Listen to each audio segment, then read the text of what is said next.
คนหันก็กลัวเนาะดับบะขององคุลิมานดับบะมหาโจรถ้าอู้ถึงเรื่องหนังจีนก็รังสีอมหิตมันยังมีอยู่เนาะเปิ้นยังมาได้สำเร็จทำเป็นพระอรหันตาเนี่ยมีไม่ยิงมีต้องคนหนึ่งโล่นเดือดร้อนหัวต้องมันใหญ่ไปขำหัวแต่ก่อนมันก็มาเกยหลอดหัวก็หลอดอย่างมันมาขำมาเนาะต้องถูกเกามานขำหัวกลัวหนีก็มาได้พระองคุลิมานก็เลยว่าคาถายะโตหังว่าเราเกิดเป็นชาติอริยะบ่เคยเบียดเบียนไผคันของเธอจงถึงความสุขสวัสดีเตยว่า3 รอบนางก็ไปเกิดด้วยความสุขสวัสดีคาถาเนี่ยมันว่าเป็นคาถาเวลาตั้งใจในเวลาเปิ้นนิมนต์ทุกเจ้าไปแต่งงานของลูกสาวลูกบ่าวไผนะเปิ้นให้สวดคาถาเนี่ยไว้ว่าจะนำความสุขสวัสดีมาให้แก่พระกูล10 เจนพระกูลไปเลยอันมัน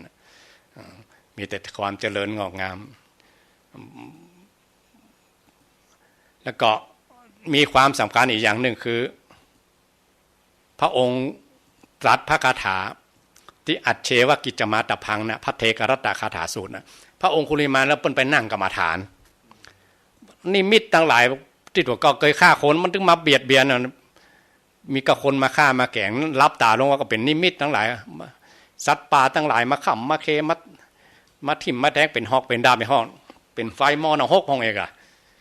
กลัวมันนั่งถึงมาได้นะฟุ้งซ่านอยู่ตลอดพระองค์ก็เลยมอบพระคาถาพระเทกรัตตคาถาสูตรนี้พระองคุลิมานได้สำเร็จธรรมตอนนี้แล้วตอนหลังที่สำคัญที่สุดคือตับบะของท่านนักเนาะตอนหลังที่ที่พระเจ้าประเสนที่โกศลถวายอาสัตที่สถานนะคือเจ้าชายเจ้าหญิงทั้งหลายมากั้นชัดนะ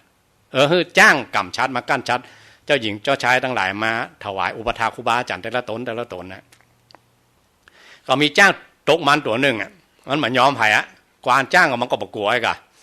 ขาดจ้างไปตวงแล้วทุกเจ้าทั้งหลายก็คนทั้งหลายก็จ้างตัวนี้มีกับพระองคุลิมานนะภาพได้เปิ้นหู้กันนะเนาะ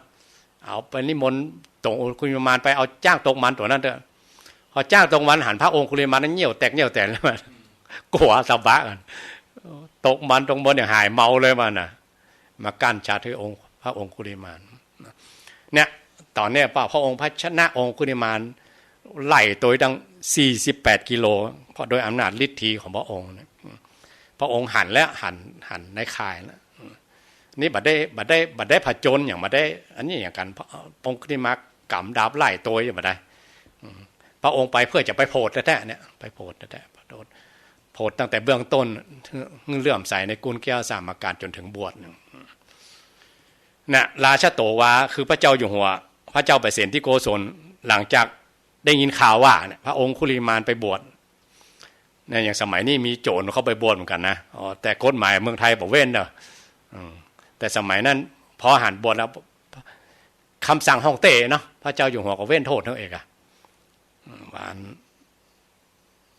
บ่เอาโทษเอาตาแล้วไปอยู่โดยพระพุทธเจ้าแล้วมาเอาโทษเอาตา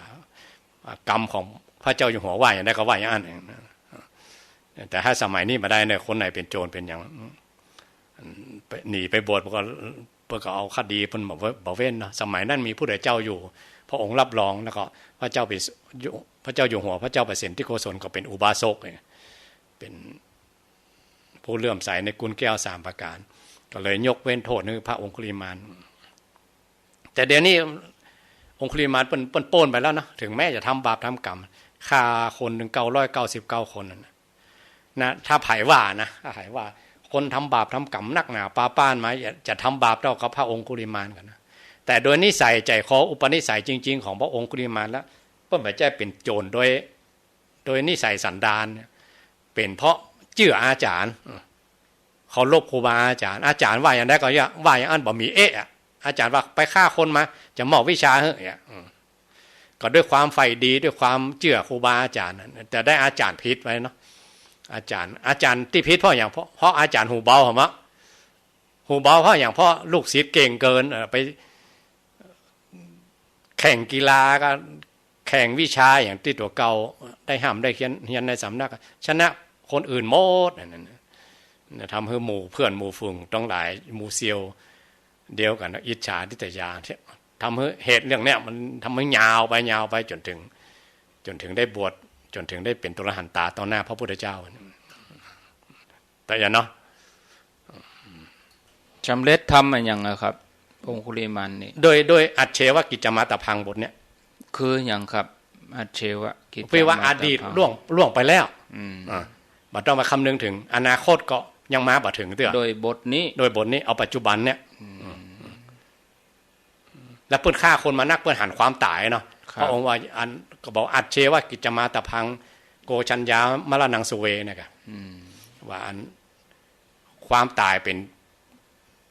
ความเพียรปิดที่สิ่งที่ต้องทำวันนี้ไห่หู้ไห่จะหู้ว่าความตายจะมามันพวกบทพัทเทกรัตตาคาถาสูตรนี่จะขึ้นคำว่าอติตังนันวาเวลาเขาไปสวดธรรมนิยามบอกให้คิดถึงอดีตเนาะครับตั้งอยู่กับปัจจุบันอันนี้ถ้าอู้ตามภาษาบ้านเขาก็คือคาถาล่างกรรมอะครับคนไหนทำบาปทำกรรมนักๆนะอย่างอื่นอย่าสู้มาได้นะสู้ต้องสู้ด้วยกรรมฐานปัจจุบันธรรมเลยเนี่ยแต่ยากมากๆไผ่พ่องจะอยู่กับปัจจุบันธรรมได้อะมันถึงเว็บเนาะถ้ามันบอกวิ่งไปนะอดีตก็วิ่งไปนะอนาคตอ่ะคิดไปตลอดองคุลิมานี่วิ่งไปในอดีตอ่ะที่ถูกเก่าเคยฆ่าคนมาเนาะต่อหน้าต่อตามาฆ่าคนมันภาพเก่าโดยมาหลอกหลอนเนาะ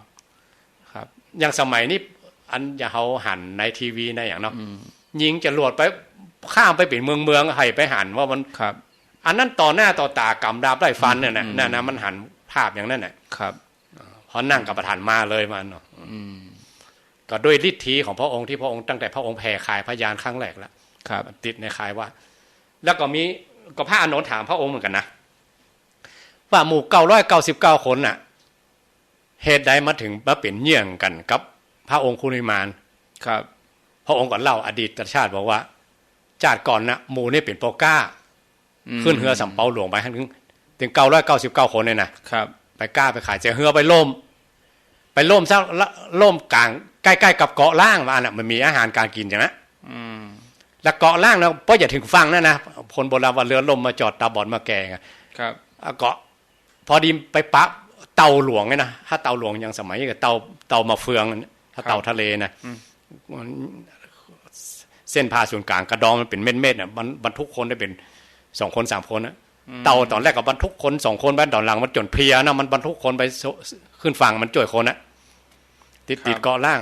ตอนหลังก็เตือนคนทุกคนไปจนเสี่ยงกับหัวกัดตีนมือของมันมีมือมี2ตีนมี2ตีนมี4เนาะหัวมี1มี5อ่ะครับห่างมี6เหรอแพอยู่ชายหาดแล้วนะหมู่999คนปากันเอาค้อนไปตู้ไปฆ่ากินอย่างมันตัวใหญ่ที่มันเฮาหิวกันมาเมินมันเต่ามันเลยพยาบาทจองเวร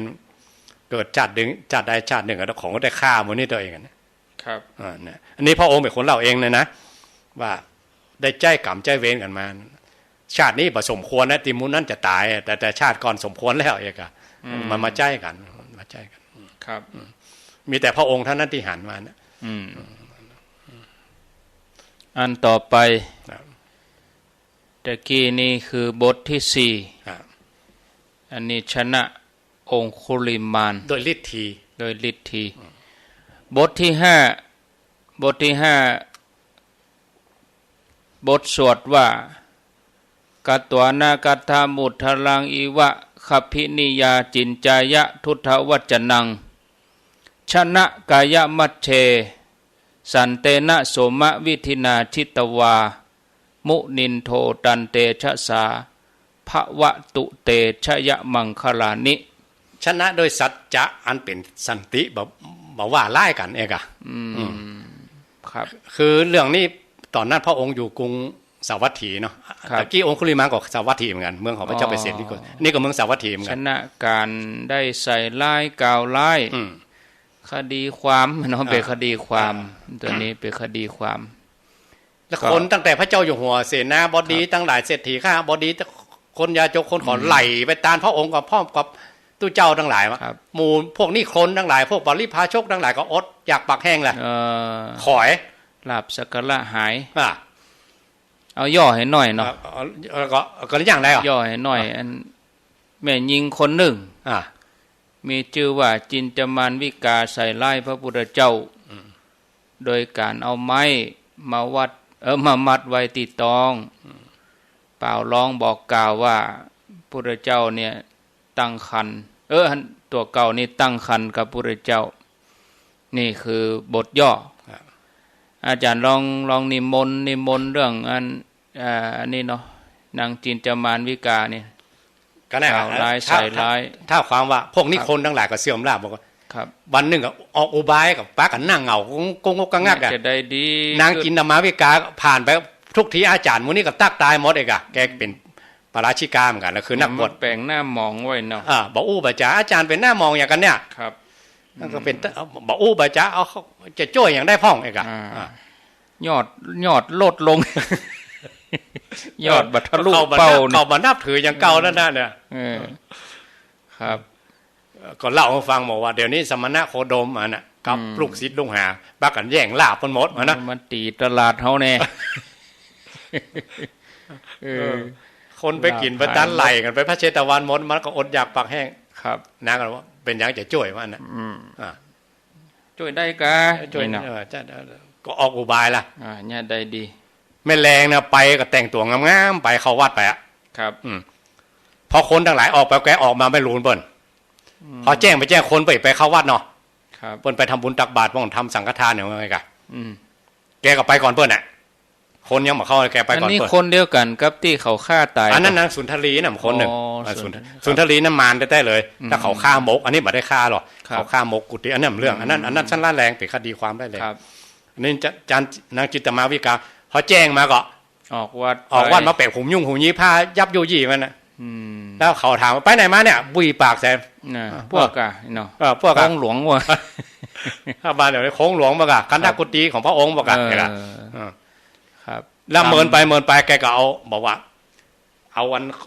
าไม้ข้อเนี่ยตุ๊บตีนหนูเกามอกตีนบวมๆเนี่ยทำให้เนี่ยมีข้อสงสัยแล้วก็เอา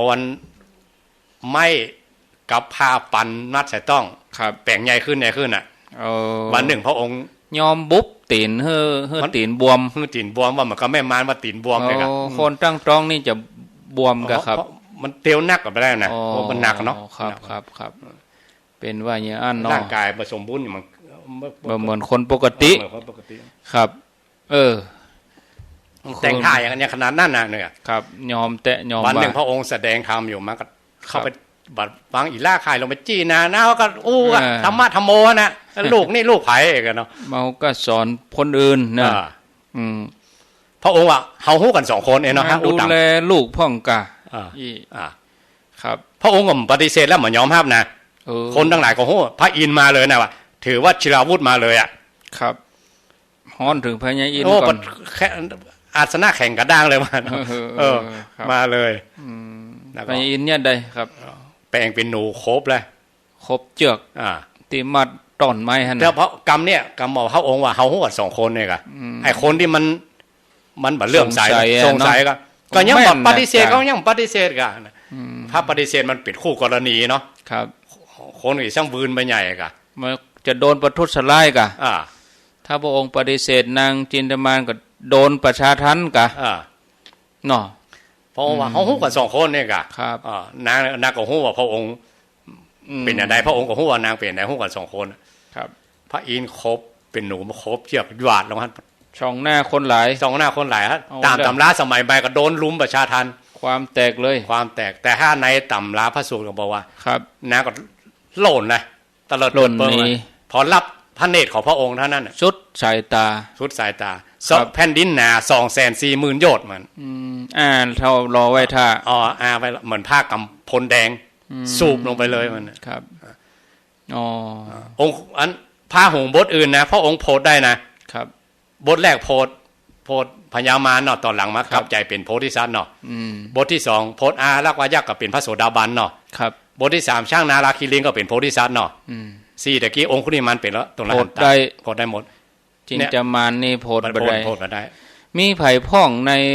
ในพุทธศาสนานี่ที่โดนแผ่นดินสูบนี่ครับสุปพุทธะ1สุปพุทธะแล้วก็อันจินจามานนี่จินจามานนิกาเทวตัตก็โดนนันทยักษ์ที่ไปบุพพระมหาสารีบุตร อ๋ออันนี้แผ่นดินสุบแล้วก็มีชายหนุ่มคนหนึ่งไปข่มขืนนางพิษุณีแผ่นดินสุบแผ่นดินสุบมี5 คน ครับมียักษ์คนหนึ่งยักษ์ที่ว่าภาษาลิบุตรเปิ้นนั่งเปิ้นโกนผมแล้วใหม่ๆเนาะเป็นนั่งจี้แจ้งอีกอะยักษ์มันเหาะมาหันมาพอพระโดยอรหันตฤทธิ์เนาะมันเหาะมาได้อ่ะครับยอดลงมามันข้ามหัวพระข้ามหัวเจ้าเป็นวันเนี่ยเป็นแต่สมณะโลดเนี่ยเหาะมาได้ค้อนไม่ค้อนบุบครับจีวรหน่อยหนึ่งกับเปียวอันนี้นั้นจิตมาวิกาในพระองค์ชนะโดยสันติอีกอะสัจจะของพระองค์สันติบัตโตบัตเทียงบอกว่าอย่างนึงตรงมนหกอย่างเดียวตรงมนหกอย่างเดียวรู้กรรมตันตาหารตอนนั้นเลยเนี่ยสุปาพุทธานี่ยัง7 วันนะครับแต่นางจินตมาวิกานี่อันฤทธิ์ของเทวดาพระอินทร์มาเลยมันพระราชาแห่งสวรรค์ดาวดึงมาเลยมาเองเลยต่อไปบทที่6บทที่6มีบาลีว่าสัจจังวิหายะมติสัจจะกวาทะเกตุงวาทาพิโลปิตามนังอติอัฏฐภูตังปัญญาปฏิปัชชลิโตชิตวามุนินโทตันเตชะสาภวะตุเตชยมังคลานิแปลนะครับบทที่6นี่บนว่าสำหรับการเอาชนะการโต้ตอบบทที่5ตะกี้นี่คือกล่าวร้ายใส่ร้ายนี่เนาะบทที่5บทที่6นี่เวลามีคนมาโต้ตอบมีคนมาด่าเอาเรื่องย่อให้หน่อยเนาะเป็นเรื่องที่พระเจ้าชนะบุคคลที่ชื่อว่าสัจจนิครนสัจจนิครนนี่เป็นคนเจ้าโวหารเนี่ยหิวแสง เป็นคนที่มาตาโตพระเจ้าเนี่ยพระเจ้าก็จะชนะโดยวิธีใดก่อนที่เขาจะมาอู้ถึงเรื่องชนะนี้นิมนต์ท่านอาจารย์ท่านพระครูอู้ถึงที่มาที่ไปของสัจจนิครนนี้ก่อนครับมีกอไก่เหมือนกันนะสัจจกะสัจจกะนิครนสัจจกะนิครนครับอันเปิ้นเป็นคณาจารย์ยายเป็นลูกศิษย์ของนิครนราชบุตรนี่คือหมู่นี่เป็นดัตถิของครูทั้ง6นั่นน่ะจันไซปริภาชกสัจจนิครนเนี่ยมันนี่เนาะเนี่ยอยู่ในกลุ่มเดียวกันสัจจนิครนนี่เปิ้นเป็นลูกศิษย์ที่เหนืออาจารย์นี่กะครับเก่งกว่าอาจารย์เพราะไปท่องคัมภีร์อย่างต่างๆจบมันอย่างประตกประเสียงอะเวลาไปไหนแกหู้นักลำไปเอาเล็กนี่มัดขี้ปุ่มนะว่าอันกว่าขี้ปุ่มแตกมาเนาะพอเนาะความหู้นักกว่าขี้ปุ่มแตกว่าปัญญานักพอมันกึดเอาคนเดียวมันน่ะกะครับมันหู้เกินนะแล้วก็ได้ยินข่าวว่าสมณะโคดมคือพระพุทธเจ้าเนี่ยครับอันล้ำคุ้มด้วยนี่โอ๊ตบัดได้ก็หันเปิดเก่งกว่าเนาะอิจฉาทิฏยาเหมือนกันนะว่าสมณะโคดมไม่เปลี่ยนไผ่มันจะใจลิ้นของมันเนี่ยคือกำอู้ของมันเนี่ยอันโวหารของมันอย่าลากพระองค์ไปทางซ้ายแล้วขวาเจ้าเพราะพระองค์เหือออกโซ่ๆออกมามันว่าหรอมันว่าคนเดียวมันนะคราวนี้ปลาลูกศิษย์ลูกหาพวกมันก็มีลูกศิษย์เหมือนกัน500 คนก่อนนะไม่ใช่น้อยๆครับปลาไปถึงไปต้าพระองค์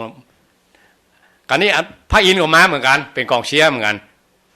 คนไหนโกหกนี่หัวแตก7 เสียงหรอกโกหกกับพุทธเจ้าโต้กันเรื่องขันธ์5ไม่อย่าเลิกลงไปเนาะครับแล้วก็มันก็ว่ามันฐานขันธ์5นี่คือกายใจนี่เป็นตัวเป็นตนพระองค์ว่าบ่ใช่เป็นตัวเป็นตนเนี่ยมันเป็นตุกมันแปดเที่ยงถ้ามันเป็นตัวเป็นตนจริงเขาก็ต้องบังคับบัญชาได้กันครับเอาเข้าไปก็ยอมพอชัดใจอันนี้คนยอมปรารถนาตัวเป็นอันอุบาสกถือพระรัตน์มาได้สำเร็จธรรมนะคือพระรัตนตรัยเป็นที่เปื้องขอพระองค์นิมนต์ไปบ้านก็จะถวายพระทหารมาพวกเลยตอนหลังมาอันนี้ในคัมภีร์ของหลวงพ่อพระพรหมโมลีท่านว่านะครับสัจจการนิครนนี่ก็มาเกิดทำจันมาเกิดในประเทศลังกาอันชื่อว่าพระพุทธโฆษาจารย์ที่แต่งวิสุทธิมรรคนะครับนี่คือสัจจการนิครนมันเปิ้นเป็นอรหันตาสำเร็จทำปฏิสัมพิทายานเนาะแล้วเปิ้นก็ระลึกชาติได้ว่าเปิ้นเคยเจอพระพุทธเจ้ามาก่อนชื่อว่าสัจจการนิครนแต่ไปโต้วาทีกรรมมันน่ะกรรมที่ไปโต้ต้าพระองค์น่ะครับบัดได้สำเร็จต่อหน้าพระพุทธเจ้านะแต่ว่า ใจที่มันเลื่อมใสได้นิมนต์พระองค์ไปฉันภัตตาหารที่บ้านพร้อมกับสาวกทั้งหลายกรรมอันนั้นก็ส่งเสริมให้ท่านได้มาเกิดทำจานมีปัญญาอันเลิศที่สุดมาเนี่ยครับแล้วเรื่องเนี้ยเรื่องเกี่ยวกับที่ปต้าโตวาทีและบัตเลื่อมใสเนี่ยพระองค์ผ่าน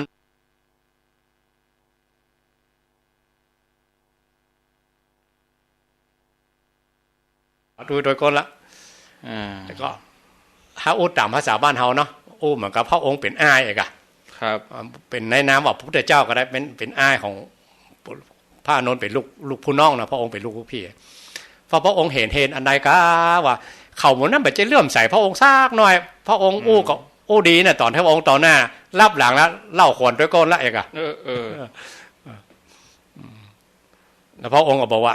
เหมือนเจ้านาปลูกข้าวอันน่ะบางก่อเนี่ยมันมีข้าวที่เต็มเม็ดเต็มหน่วยก็มีครับข้าวที่มันเสียมันรีบไปก็มีบางก่อเนี่ยมันเป็นข้าวมีกระต้นครับมีกระใบบ่มีหน่วยก็มีที่เป็นเม็ดเป็นหน่วยก็เป็นอาหารการกินของคนเจ้าให้เจ้านาเป็นผลิตผลไปขึ้นไปขายอันที่มันเป็นกระต้นเป็นกระใบนั่นก็เป็นอาหารของงัวของควายไปอันนี้พระองค์ถ้าอู้ตามภาษาบ้านเฮาเนาะพระองค์ไปปลูกเชื่อไว้ปลูกเชื่อแห่งต้นโพไว้มีความเลื่อมใสฝังเข้ามาในจิตอย่างสัจจการนิคนเนี่ยถึงแม้บัดได้สำเร็จต่อหน้าพระพุทธเจ้ามีความเลื่อมใสก็จริงแต่ว่าปลูกเชื่อไว้ล่ะเห็นไหมจ้าหนึ่งกุศลกรรมมันงอกงามขึ้นมาน่าเพิ่นถึงว่าบารมีนี่บัดใจว่าสร้างกันจาดเดียวต้องสั่งสมกันหลายๆจาดนี่พุทธโฆษาจารย์ที่เพิ่นได้แต่งวิสุทธิมรรคมีปัญญากว้างขวางสมัยนี้ยังมีใครที่จะแต่งได้เหมือนอย่าง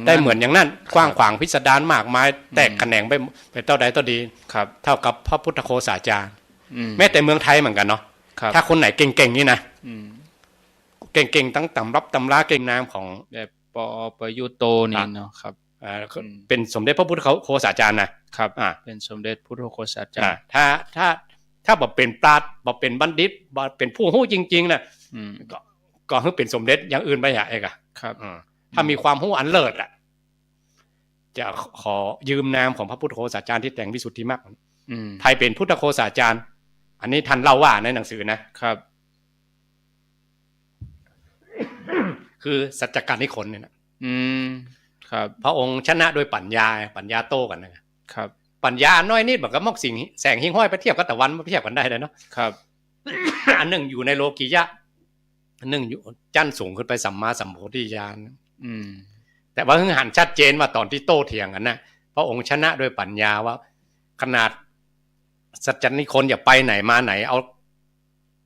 เหล็กนี่มัดขี้ปุ๋งไว้กดต้องอย่าแตกมันขังโห่มันนักลงไปครับมันกว้างขวางนักลงไปอย่างนั้นจบไปอีกก่อนเนาะครับก็พักก่อนเนาะศรัทธาญาติโยมทั้งหลายประมาณสัก 4-5 นาทีก็เดี๋ยวปิกมาปะกันแถมเรือแฮม2 บทก็คงจะจับพอดีชดเชยในวันพุธที่แล้วเกี่ยวกับพุธที่ผ่านมาที่ไปได้มาปะศรัทธาญาติโยมก็เกือบเดือนเหมือนกันเนาะถ้าบ่ได้ปะญาติโยม3 พุธนี่ก็เดือนพอดีมันก็ติดนั่นติดนี่ซะแต่ก็ปิกมาบัดดันพ่องการงานอย่างอื่นพ่องอย่างภารกิจบางสิ่งบางอย่างบางอย่างก็เลี่ยงบ่ได้บางทีเลี่ยงได้ก็พยายามจะมาฮึตันก็อยู่กลางทางก็2 โมงปลายแล้วก็เริ่มตันสักกรรมก็สำหรับพุธนี้ก็จะเอาพาหุงคือจบไปเป็นการชดเชยในพุธที่ผ่านมาเนาะก็เดี๋ยวเฮาพักกันเฮียก่อนเนาะศรัทธาญาติโยมสวดมนต์ไปด้วยกันญาติโยมที่มีหนังสือก็เปิดหนังสือไปโดยญาติโยมที่ท่องได้ว่ากำปากได้ก็ว่าไปด้วยกันตั้งแต่บทนะโมไปเลยแล้วก็พุทธคุณธรรมคุณสังฆคุณแล้วก็บทพาหุงนี่นะเล่มเหลืองครับสวดด้วยกันเนอศรัทธาญาติโยมขอเจริญพรสัพพะคะวะโตอะระหะโตสัมมา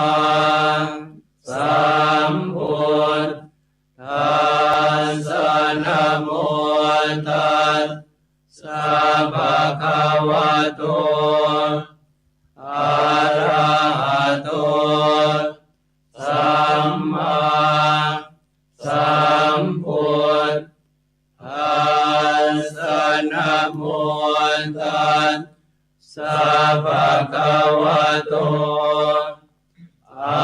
ระหะโตสัมมาสัมพุทธัสสะพุทธังสรณังคัจฉามิธัมมังสรณังคัจฉามิสังฆังสรณังคัจฉามิทุติยมปิพุทธังสรณังคัจฉา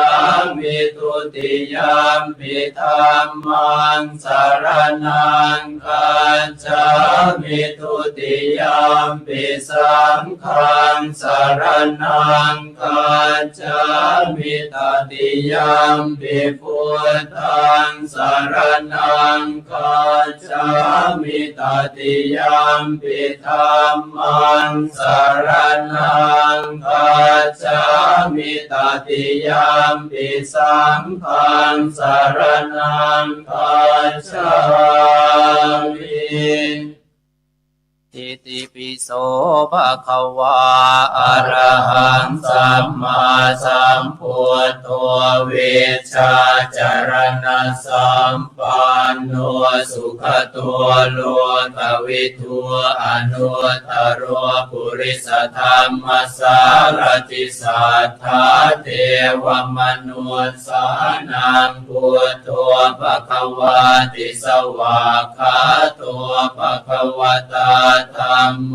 สันติติโกอาการิโกเอหิปัสสิโกโอปัญญิโกปัจจตังเวทิตาโพวินโยเฮติสุปฏิปันโนภะคะวะโตสาวกสังโฆอุชุปฏิปันโนภะคะวะโตสาวกสังโฆญาญาปฏิปันโนภะคะวะโต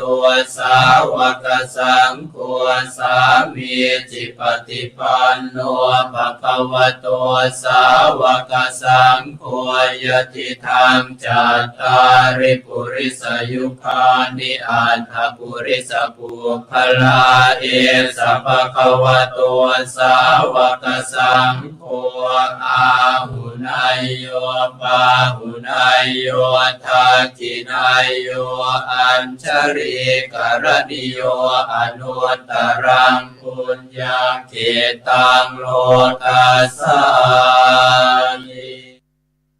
ทาหุงสหัสสมปิเนมิทัสสาวุทันตังครีเมฆรังอุทิตโครัสเสนมารังทานาทิธรรมวิธินาชิตวามุนินตัวตันเตชะสาภวตุเตชยมังคลานิมาราติเรกมปิโยชิตสาภลาติงโกรัมปนาลวะกมาคมตาทยาคังคันเตสุทันตวิธินาชิตวามุนินตัวตันเตชะสาภวตุเตชยมังคลานินาลาคิริงขจวรังอติมาตพุตังทาวาคิจักกมสนิวสุทารุนันตังเมตัมปุเสกวิธินาชิตวามุนินตัวตันเตชะสาภวตุเตชยมังคลานิอุคิตคากมติหาทสุทารุนันตังทาวันติโยชนะปะทังกุลิมาลวันตังอิทิปิสังกตมโนชิตวามุนินตัวตันเต เตชะสาภวตุเตชยมังคลานิกาตวานากาตมุตรังอิวะคาพินิยาจินจายตุตวัจนังชนะกายมาเจสันเตนะโสมวิธินาชิตวามุนินตัวตันเตชะสาภวตุเตชยมังคลานิสัจจังวิหายมติสัจจกวาทะเกตุงวาตาภิโรปิตมนังอธิอันทปัวตังปัญญาปฏิปัจจริโตชิตวามุนินตัวตันเตชะสาภวตุเตชยมังคลานินันตัวปนันทปุจกังวิพุทังมหิติมปุตเตนะเทระปุจเกนะธรรมาปยันตัวอิตัวปเทสวิธินาชิตวามุนินตัวตันเตชะสาภวตุเตชยมังคลานิทุกาอธิติปุจเกนะสุตาทหาคังพระมังวิสุทธิชุติเมติภกาพิธานังญาณาคเทนะวิธินาชิตวามุนินตัวตันเตชะสาภวตุเตชยมังคลานิเอตาปิพุทธชยมังคลาอัตตคาทายโยวาจโนทินาทิเนสรเตมตันติหิตวานเนกวิวิธานิจุปัตตวานิโมขังสุขังอธิคัมมายนโรสปัญโยมหากาลุนิโกนาโทหิตายาสัพพปานินางปุเรตวาปารมีสัพพะปัตตัวสัมโพธิมุตตมังเหเตนะสัจวัจเจนะโหตุเตชยมังคลังชยันตัวโพธิยามุเรสักยานังนันทิวัตโนเอวังตวังวิชโยโห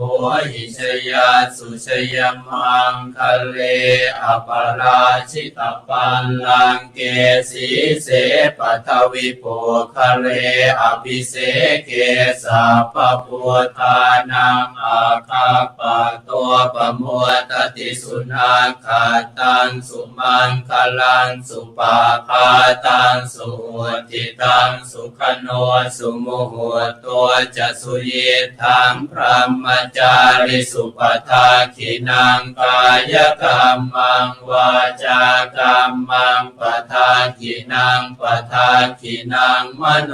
กรรมังปณิทิเตปทาขินาปทาขินานิกตวานรพันตาเท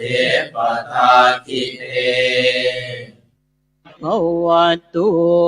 สัมภมังคลังราคันตุสัมปเทวตาสัมปพุทธานุภาเวนัสสทธาโสทิภวันตุเตภวันตุสัมภมังคลังราคันตุสัมปเทวตาสัมปธรรมานุภาเวนัสสทธาโสทิภวันตุเตภวันตุสัมภมังคลังราคันตุสัมปเทวตาสัมปสังฆาภาเวนัสสทธาโสทิภวันตุเต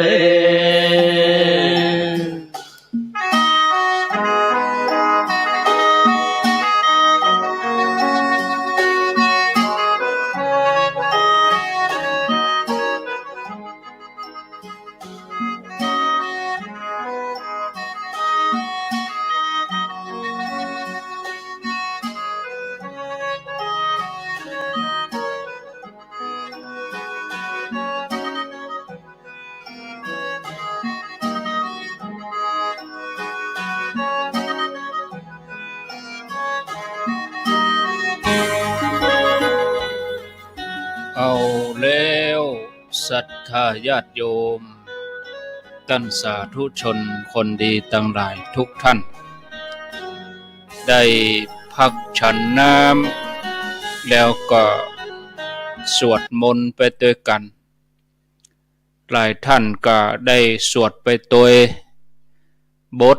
อิติปิโสสวากขาโตสุปฏิปันโนพุทธคุณธรรมคุณสังฆคุณแล้วก็บทพาหุง9 ข้อบทสรุปแล้วก็ภวันตุสัพพมังคลังเวลาตอนนี้ 16:03 นาทีญาติโยมกำลังรับฟังรายการสารธรรมยามแลงประจำวันนี้วันพุธที่12เดือนกรกฎาคม2566อยู่กับอาตมาภาพพระครูอภิวัฒนวิกรมวัดปากดังเจริญพร้อมกับท่านพระครูสุเมธธรรมเสวีช่องที่2นี้ก็จะมาสนทนาธรรมอุจาตีตกค้างไปประมาณสักครึ่งชั่วโมงตีเหลือเวลาแถมครึ่งชั่วโมง30 นาทีก่อยเฮือญาติโยมที่จะถามปัญหาที่จะโทรมาให้กำลังใจก็เวลาประมาณ4:30ญาติโยมก็โทรมาช่วงที่2นี่ก็นิมนต์ท่านพระครูได้อุจาเพิ่มเติมครับนิมนต์ครับเพิ่มเติมว่าองคุลิมานนะบ้านเพิ่นอยู่ที่กรุงสาวัตถีถ้าคนไหนไปทัวร์บุญเนี่ยเป็นโปรแกรมทัวร์ของทัวร์บุญสังเวชนียสถานนะไปที่นอกจากจะไปสังเวชนียสถานไปกรุงสาวัตถีไปที่พระเชตวันกับไปบ้านขององคุลิมานกับบ้านอนาถบิณฑิกะเปิ้นมีแต่ซากอยู่ในเมืองนั้นเปิ้นหลังอื่นเปิ้นก็เปิดนะเปิด2 ตีนะพอที่อื่นก็เป็นเนินดินเป็นลูกมานะแต่ว่าตั้งราชการเปิ้นเปิดให้2 หลังบ้านขององคุลิมานกับบ้านของอนาถบิณฑิกะอันนี้เรื่ององคุลิมานเรื่องนางจินตมาวิกานี่อยู่ใกล้ๆพระเชตวันนั่นนะบางทัวร์เปิ้นก็ปาไปบางทัวร์ก็ปาไปที่บ่ปาไปเพราะเขาบ่อยากหันอนุสติแบบบาปๆไปกะแต่บางคนก็บอกก็ดีเหมือนกันเป็นข้อเตือนใจนั่นน่ะว่าถ้าไปหาเนี่ยเตือนใจให้อธิษฐานว่าอย่าให้เขาได้โดนแผ่นดินสูบอย่าให้เขาได้ทำอันนั้นได้กรรมอันหนักแบบนั้นใส่ร้ายพระพุทธเจ้ากรรมอันหนักอธิษฐานทุกภพทุกชาติถ้ายังเกิดอยู่อย่าได้ทำกรรมหนักอย่างนางจินตมาวิการัชจักรนิคนนี้อยู่ในเมืองเวสาลีเพ่นนะคนละตีละตังโอ้ไกลกันเวสาลีเนี่ยเป็นคนที่10 เชื้อสายมาจากเจ้าฤชวีเหมือนกันนะฤชวีคนผิวงามมาว่าหันเส้นเลือดเส้นเอ็นผิวงามขนาดไหนมันเนาะเดิมเปิ้นเป็นจังเจ้าเมืองจังปานาลสีเนี่ยโดนราชภัยกะเก่งเกินแล้วก็ผิวพรรณวันนะอย่างพองใสเหลือเจ้าเหลือนายฮะเก่งกว่าอ่ะก็เลยโดนกีดกันอย่างต่างๆนะก็หมู่เจ้าฤชวีทั้งหลายก็เลยอพยพมาสร้างเมืองใหม่ที่ไวสาลีมีเป็นผู้มีปัญญานักปกครองแบบประชาธิปไตยนะครับแล้วก็ที่ไวสาลีเนี่ยเปิ้นจะเปิดชื่อชม2 ตีคือตีอันปาวาลเจดีย์ที่พระองค์โปร่งอายุสังขารก็กุดาคารที่พระนางประชาบดีมาบวชที่หั่นเอกอะจะมีเสาอโศกที่สมบูรณ์ที่สุดแล้วก็สัจจนิคนเนี่ยไปเกิดในเมืองเนี่ยเมืองกุดาคารเนี่ยเป็นปราชญ์เป็นบัณฑิตเป็นผู้มีปัญญาอันเลิศตอนหลังเขามายอมพระองค์เนี่ยครับ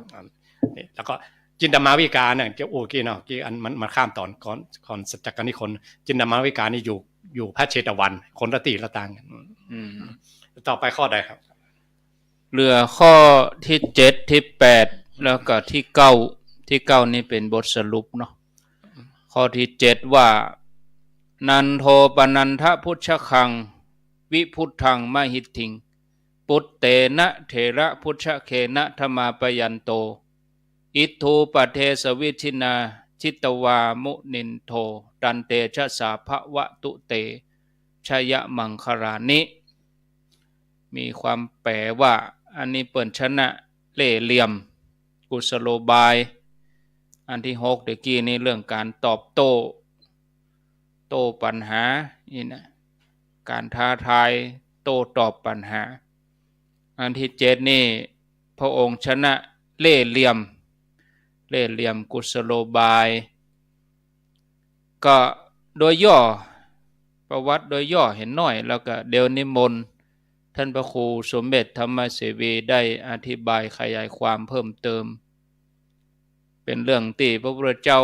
พระองค์มอบให้พระโมคคัลลาซึ่งเป็น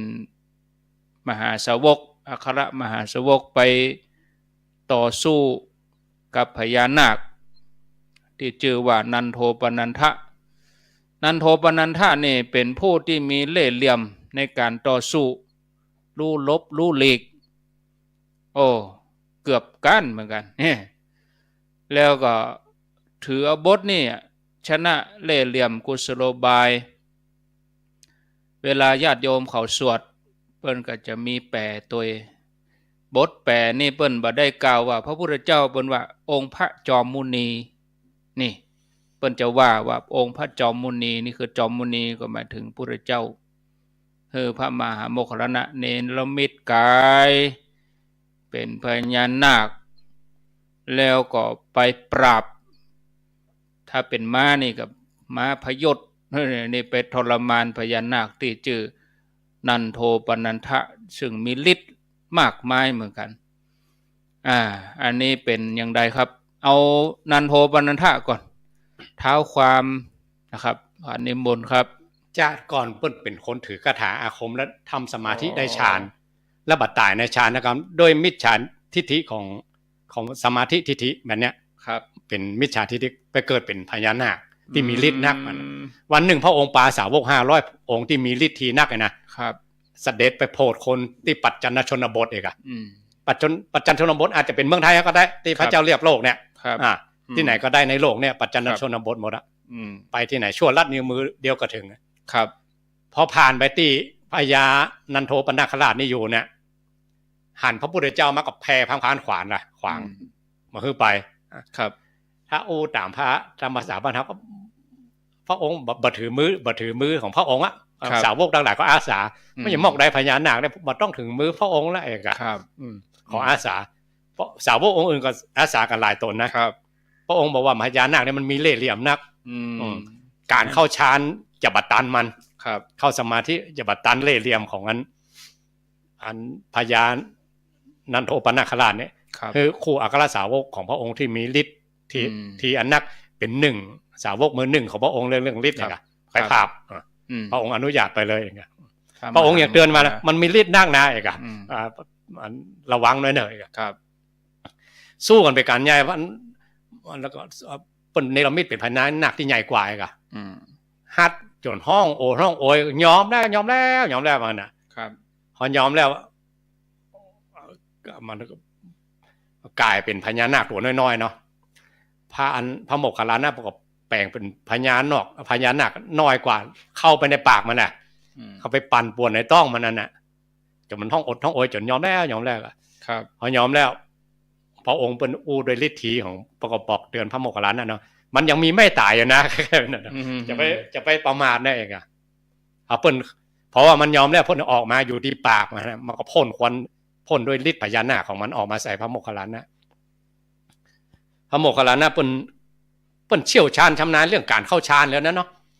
ลัดนิ้วมือเดียวนี่นับกันเป็นเศษของวินาทีเดียวก็ได้พญานาคมันจะไปสู้กับตนอาหารตะลิดได้ไหนเนาะพอเข้าฌานปุ๊บเดียวมันทำเข้าฌาน4มันครับฌาน4โดยโลกุตระฌานมันทำอย่างพระมหาโมคคัลลานะมาได้ปนจะไปปั่นป่วนต้องมันใหญ่เลยอ่ะอันนี้ยอมกลายเป็นคนมาไหว้พระองค์ว่าขอยอมรับอันขอมอบตัวเป็นสาวกของพระองค์ถือพระรัตนตรัยเป็นที่พึ่งครับมันได้สำเร็จอย่างนะแต่ถือกูลพระแต่ในอนาคตการในที่เปิ้นมาได้บอกว่านะว่าสืบในอนาคตจะเป็นอย่างไรแต่ว่าปัจจุบันชาติมาได้อย่างแต่มีความเลื่อมใสในกุลแก้วสามอาการโดยอัตภาพของตัวเก่าเป็นสัตว์เดรัจฉานฟังธรรมของพระองค์บัดได้สักคำแต่เปิ้นมีฤทธิ์ทีนักครับโดยบาปกรรมแม้แต่พระองค์เขาก็เคยเป็นพญานาคเหมือนกันนะภูริทัตเนี่ยนาคนี่เป็นเดรัจฉานเนาะเป็นเดรัจฉานครับเป็นเดรัจฉานที่กึ่งเทพเลยครับมีฤทธิ์ด้วยมีฤทธิ์ด้วยแปลงกายได้ด้วยเพราะเ ตอนที่เกิดเป็นคนนะครับ ได้ฌานได้สมาธิแต่บัดตายในฌานนะเป็นแบบมิจฉาสมาธิก็ทำให้เกิด ครับ อยู่ในสัตว์เดรัจฉานอยู่ในป่าหิมพานต์นะสัตว์เดรัจฉานประเภทนาคนี่นะครับอยู่ใต้บาดาลก็มีอยู่หลายที่อยู่ จะมาอยู่หน้าวิหารได้อย่างไร บันแน่นะอันนี้เขาว่าเอาเองเนาะ ครับ ครูบาอาจารย์โบราณที่เปิ้นเก่งๆ เป็นจ่อฟ้าใบละกาเนี่ย อันนี้เปิ้นเล่าว่าแต่ว่า ครับ นาคเมืองอื่นบอกว่าแต่นาคเมืองเหนือจะมีมอมกราบไว้ที่โพมาเป็นหัวนาคนะครับแต่ที่คอน่ะจะมีแมงมอมตัวมังกระกราบไว้ยังหยังครับ ท่านเทียบว่าพญานาคนี่มันฤทธิ์นักมันสวก มีปิดตัว มีปิดตัวแล้วแมงมอมนี่มันบ่สวกแต่มันแพร่ทางอันนี้ก็ครับ อันพญานาคนี่ก้านมอมตัวนั้นก้านมังคละตัวนั้นนะ อย่างงูกับพังพรเนี่ยก็มันก้านกันครับท่านเทียบว่าถ้าพญานาคเป็นอย่างตู้หลวงไงเนาะไม่จะเกิดอาหารการมานังการกูเป็นตู้หลวงกูฟังไผเอกอะมีฤทธิ์มีเดชมีพระเดชพระคุณ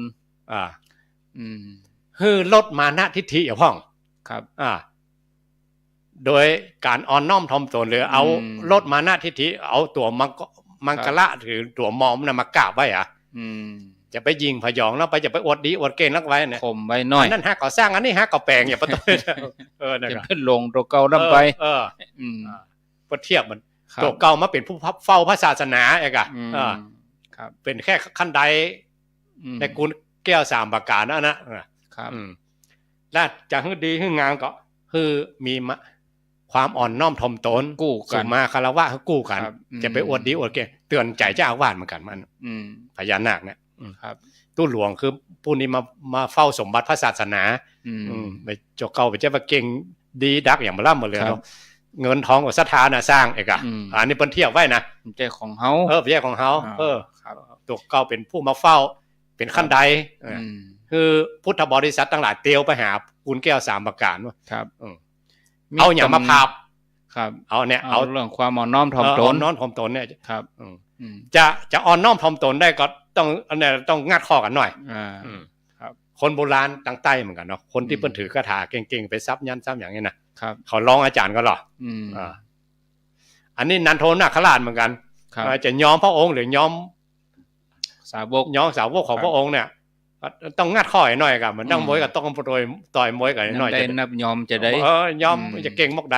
เขาก็เก่งกันลุกเนี่ยเนาะตอนแรกอย่ามาต้าพระองค์เลยนะครับอาตมูสาวเล่นป่อคูนะหมายตาป่อคูนะหมายตาป่อคูมาต้องถึงพ่อครูต้องบอกลูกศิษย์เนี่ยก็มาขอมอกลูกศิษย์ก็พอละมีตำนานนักเหมือนกันที่ว่าก่อนจะบวชเป็นพระเป็นตุในเปิดก็มีการบวชนาคอันนี้ตำนานนะตำนานมีในธรรมเหมือนกันเวลาเปิ้นจะบวชในเปิ้นจะฮื้อเตดธรรมอานิสงส์การบวชพระบวชเณรนาคนี่ใครบวชได้เนอหันเปิ้นบวชกันก็ใครบวชได้เนอก็แถลงตัวเป็นมานพนี่มานพหนุ่มไปบวชแล้วทีนี้ก็พอจะได้บวชแล้วแหละเกือบจะได้บวชแล้วเปิ้นให้ไปพักผ่อนเสียก่อนไปพักผ่อนในกุฏิที่พักทีนี้ก็พักไปก็ลืมคาถาก็จะได้บ่ฮู้คลายฤทธิ์นะแล้วก็เปิ้นก็พระสงฆ์ไปห้องถึงเวลาแล้วจะได้เวลาทำพิธีแล้วไปห้องมานี่เนี่ย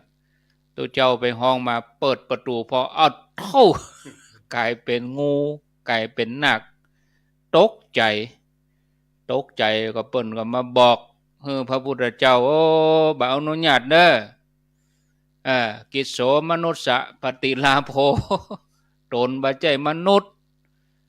เปิ้นเวลาอุปชาถามเนี่ยเวลาบวชเปิ้นถามเนาะมนุษย์โสสิ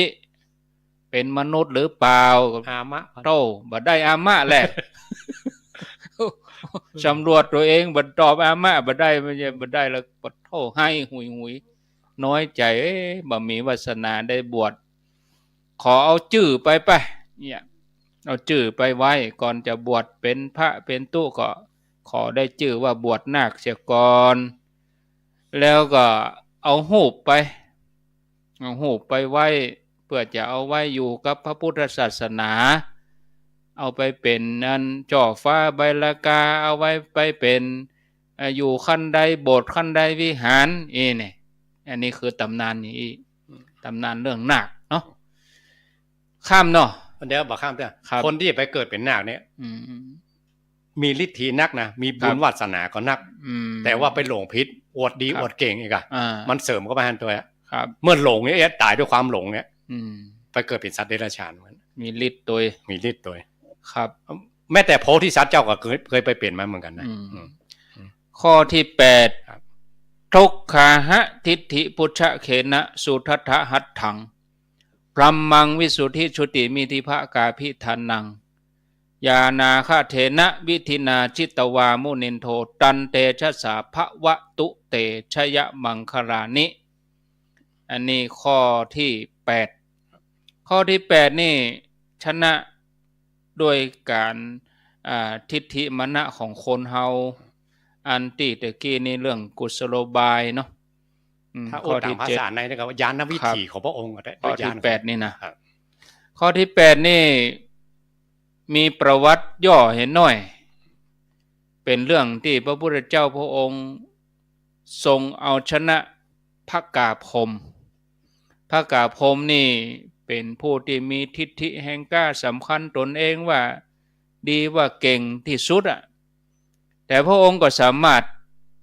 ทำให้พระกาพรหมยอมได้ยอมว่าพระพุทธเจ้าสูงกว่าตนยอมเอาพระพุทธเจ้ามาเป็นสรณะเป็นที่เปิ้งพรหมผู้มีนามว่าท้าวพระกาพรหมมีฤทธิ์เหมือนกันมีฤทธิ์แล้วก็เป็นผู้ที่ถือทิฏฐิมณะสูงนิมนต์ครับท่านพระครูจะเท้าความเรื่องพระกาพรหมจะได้ถ้าเขาไปอ่านประวัติจะชื่อใกล้ๆกันมีอะไรพระกะ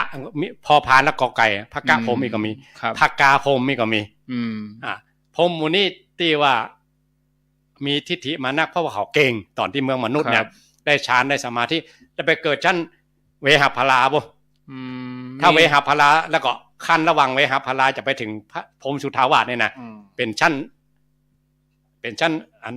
อสัญญีพรหมเนี่ยคือพรหมที่มีจิตมีใจด้วยเนาะอสัญญีพรหมเนี่ยมีจิตมีใจดับไปเลยดีกว่าแต่ว่า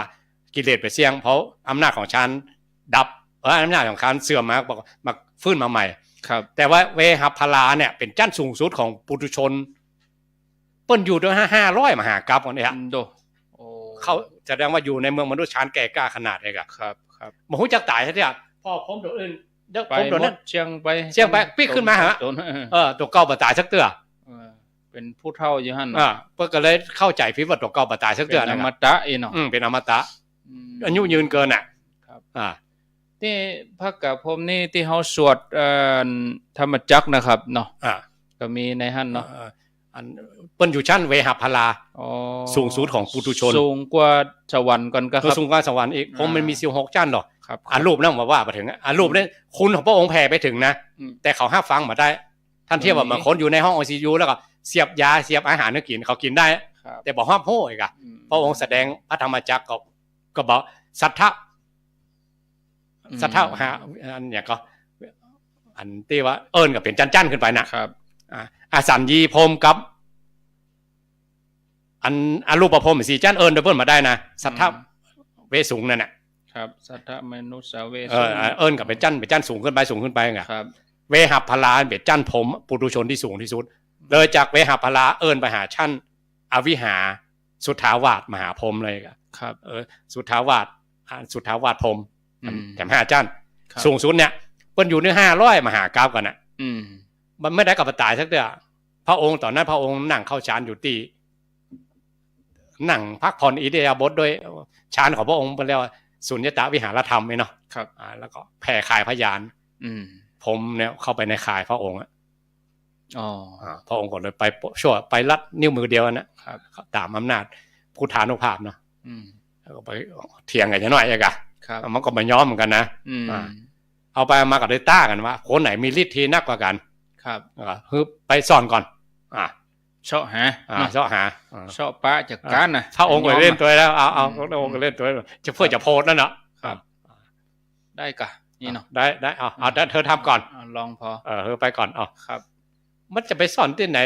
เนรมิตเป็นหินเป็นทรายเนรมิตเป็นผลไม้น้อยๆอยู่ในป่าหิมพานต์ที่ไหนพระองค์หันอยู่หันน่ะเขาก็ฮู้กันเนาะมันก็ขึ้นจูนตรงกันนะไปอยู่ที่ไหนพระองค์ก็หันหมดครับท้ายสุดไปเป็นมาหินน้อยๆอยู่ใต้บ่หินก้อนใหญ่ๆปื้นบาดาลหมดนะครับยังปะอยู่พอแล้วก็ยอมพระองค์แสดงพวกเราพระองค์ก็ฟังพระองค์ก็เทศนาธรรมมาโดยครับแล้วพกาผมมองไปทั้ง10ทิศเนาะก็บาหานนะครับก็เพราะว่าเราอยู่เนี่ยอีกช่อมปะถ้าเทียบธรรมะว่าเขาอยู่ในระดับสุญญตะวิหารธรรมของพระองค์เนาะกับปุถุชนระดับโลกุตละกับระดับปุถุชนมันไปหารกันมาคนละคลื่นคนละชั้นกันนะครับคนละมิติคนละชั้นครับแต่ว่าในตำราถ้าแบบสมมุติบรรยายว่าพระองค์อยู่บนหัวฮะบางตำราพระองค์อยู่หน้าผากให้กันมันจะพอไปนะแล้วก็ไปหารมาอยู่หน้าผากอยู่บนปลาเลยพระองค์เราเดินจงกรมอยู่บนหัวเธอนี่หรอครับยอมกันเลยเนาะการโดยพุทธานุภาพแล้วก็พระองค์ก็แสดงธรรมว่าพรหมทั้งหลายที่มาฟังธรรมด้วยนะเพราะพรหมหมู่นั้นเขาก็ยอมเพราะว่าเป็นลูกน้องหมู่นี้หมดเป็นน้องที่สุดเลยนี่พรหมผู้เท่าเลยเปิ้ลน่ะปากาพรหมนี่ครับแล้วหมู่พรหมอริยเจ้าเพิ่นก็ไปยุ่งเกี่ยวนะพรหมชั้นอวิหาอัตตปาสุทัสสาสุทัสสีอาการนิถาพรหมนั้นเป็นพระอริยเจ้าเนาะเพิ่นก็ฮู้การเวลาของเพิ่นนี่ก็เมื่อก่อนเหมือนมีโยมถามเมื่อก่อนจัดรายการเมื่อคืนโยมถามแล้วพรหมลูกฟักเป็นยังไงพรหมลูกฟักนี่พรหมอสัญญีพรหมเนี่ยค่ะเข้าใจว่ากิเลสมันอยู่ที่กายที่จิตนี่ถ้าดับกายดับจิตมันจะชำระกิเลสเหมือนที่พระองค์เกิดมรรคญาณตัดเนี่ยครับคือจิตกับกายนี่ดับได้อำนาจฌานนะปุ๊บกายเป็นพระพุทธรูปกายเป็นเทวดาก็ได้แล้วแต่เขาจะชอบมันได้ไปเป็นอันใดได้หมดเป็นอันใดได้หมดนั่งเป็นล้านองค์มาน่ะครับบ่มีจิตมีใจนะเหมือนพุทธรูปนี่แหละ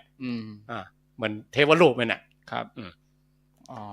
หมดอำนาจฌานที่ตัวเก่าบังคับให้อำนาจฌานอำนาจสมาธิบังคับให้จิตกับกายนี่มันดับไปเกิดเป็นพรหมลูกฟักอันนั้นพอหมดอำนาจฌานปีกมาแหมแล้วมาเวียนว่ายแต่เกิดแหมแล้วอีกครับใช้เวลาเมินพอสมควรครับเป็นอัปภพสัตนะผมลูกฟักกับอรูปพรหมเนี่ยพอฟังธรรมพุทธเจ้าก็ได้ในพระธรรมจักรเนี่ยครับเทวดา6ชั้นกับพรหม16ชั้นครับอรูปพรหม4ชั้นเนี่ยเปิ้นฟังกันได้หมดครับยกเว้น5ชั้นเนี่ยไม่ได้ฟังไปสัทธมนุษย์สาเวสูงโดยปัญชกรรมไม่ได้เอิ้นโดยปัญชกรรมครับเพราะจิตมันดับหมดมันหมูคิงอ่ะถ้าธรรมะของพระองค์แผ่ไปถึงเหมือนกับคนเนี่ยน่ะเหมือนกับว่าเข้าห้อง ICU แล้วเสียบน้ำเลือดน้ำเกลือเข้าไปอย่างถึงก็พุทธคุณไปถึงแต่มันมหาโหครับนั่นเวลาแผ่เมตตาเปิ้นถึงแผ่คือพรหมทั้งหลายแผ่อำนาจของพุทธคุณเมตตาพรหมวิหารของพระองค์นี่ถึงหมดเลยครับแต่เขาประหับโหเขาบ่ได้สาธุด้วยพระองค์บอกกับอาชิตะครับผมกาลเทวินดาบทเนี่ยอาจารย์ของพระองค์ตอนที่พระองค์เป็นเจ้าชายอันอาจารย์ของพ่อไม่ใช่อาจารย์ของพระองค์อาจารย์ของพระองค์คือวิศวามิตรเนาะครับอาจารย์ของพ่อที่ว่ามาหมูนี่ไปเกิดเป็นพรหมมดเป็นอรูปพรหมมดโอ้แล้วพออาจารย์ตายไปเหลือตกอุทกดาบทอาราลดาบทนะเนาะอาจารย์ของพระองค์เหมือนกันนะพระองค์ชิบหายแล้วอาจารย์มาน่ะได้เข้านิพพานแล้วได้เข้าเพราะว่ามันดับอย่างหมดอะครับมันดับเนี่ยกันดับด้วยอำนาจฌานด้วยอำนาจสมาธิบรรทับผู้อีกครับ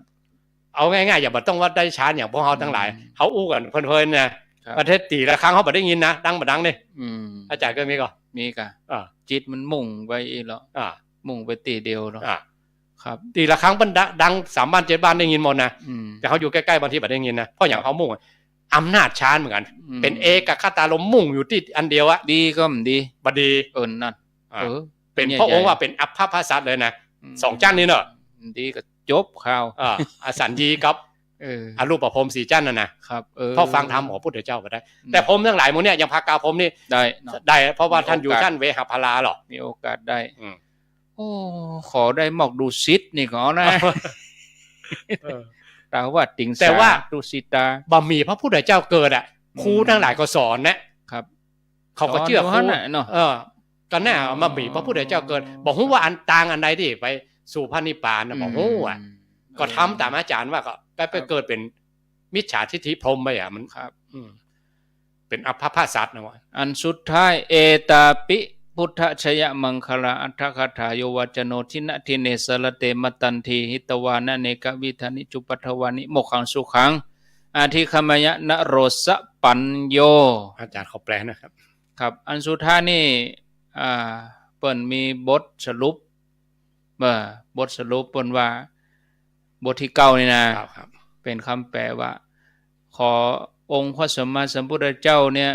ทรงเป็นที่ปึ้งของสรรพสัตว์ทั้งหลายด้วยมหากรุณาด้วยบุญญาบารมีทั้งปวง เพื่อประโยชน์แก้กูลแก่สรรพสัตว์ทั้งหลายนี่